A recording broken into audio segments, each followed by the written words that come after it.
this is an open letter to Jonathan Fisk, Pastor Father Hans Feed, and any Missouri Synod Lutheran, basically.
The exact same way it's being practiced right now.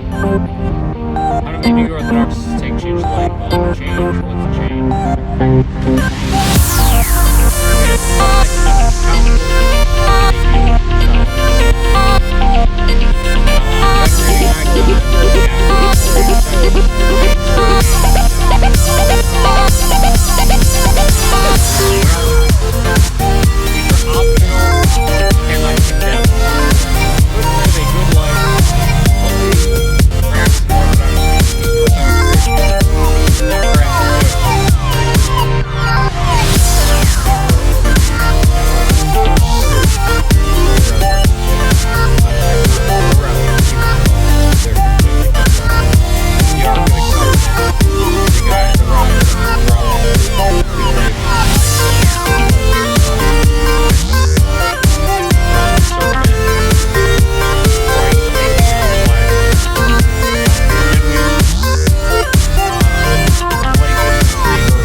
What I'm asking you basically is, are you just trying to, because your view on the Trinity, your view on baptism, your view on the Eucharist, it really seems like that this is why the Orthodox have so much love for you guys, is that the psychosis of the Pentecostals and the wacky, endless changes of Rome, out of all that, you guys actually seem to cobble together basically orthodoxy. Now, the filioque, you guys are extremely smart. I don't understand why you don't see through that as just horrifying that would be in there, and that it's. I have videos on that. No, it doesn't work. I'll make a separate video, I guess, for that. But I want to make this short, and I'm speaking from the heart. You guys say it's like herding cats. Well, here's the thing. I became part of the Eastern Orthodox Church. 1, because I saw worship happening there. 2, there was no change. And that meant no change on, are we going to become pro-choice? Are women going to become priests? All this kind of stuff. And that I knew the church always had problems. But that's the church. That is the church. Rome went its own way and became the first Protestant church. And then 500 years later, you had a bunch of people who thought they were the Pope, like Calvin and Henry VIII and Luther, who many people see as New Marcion. And Zwingli, and then they spawned all these other weirdos.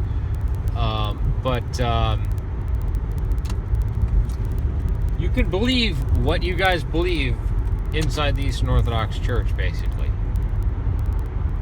It is the one true church, right? The fantastic thing is that you guys accept the Trinity, accept the Nicaea Constantinopolitan Creed, albeit with that horrid filioque in it. Eucharist, baptism. You guys are Christians, and it's almost like you're Orthodox. I don't know what it is. Is there an ethnic barrier? Because we have the OCA. The Antiochians are very welcoming. Maybe don't go to the Greeks, because they're really proud about being Greek. But when it comes to Sola Scriptura, no, it's in Ecclesia, Sola Ecclesia. The church wrote, edited, and compiled that New Testament, and actually the Bible itself. I mean, if it didn't, those writings have no authority. Granted, it is the crown jewel of tradition, but it's not scripture and tradition. It is all tradition. And Paul tells us in 2 Thessalonians and in 1 Timothy to hold to the traditions. Not just what he taught in letters, but what he spoke in words. And he lived with the Thessalonians for like 18 months, 2 years. What we have is two letters. One that's like five paragraphs, one that's 3. You don't think there was more? And the sign of the cross, all this kind of stuff. And you guys agree, right? But where does Josiah Trenum go wrong, right? Father Josiah Trenum. I would just ask you that. So, I don't know. Am I misunderstanding something? Am I an awful, godless heretic who's part of the whore of Babylon and am going to burn in hell and I'm a Mary worshiper and all this kind of nonsense? I don't know.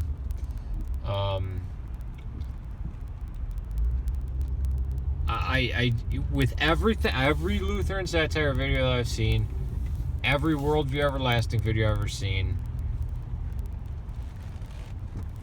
you have more in common with the Eastern Orthodox Church than you do any Protestant branch, Arminians, Calvinist, Pentecostal, all these different factions, and even the other forms of Lutheranism that are wacky. And certainly we have more in common with you than probably with Rome. I mean, what part of the 7 ecumenical councils are not correct? So I don't get. But I think the Orthodox would accept those, or the Lutherans would. Or at least you guys would. You seem smart. And I believe you're Christians. And you do a great job evangelizing.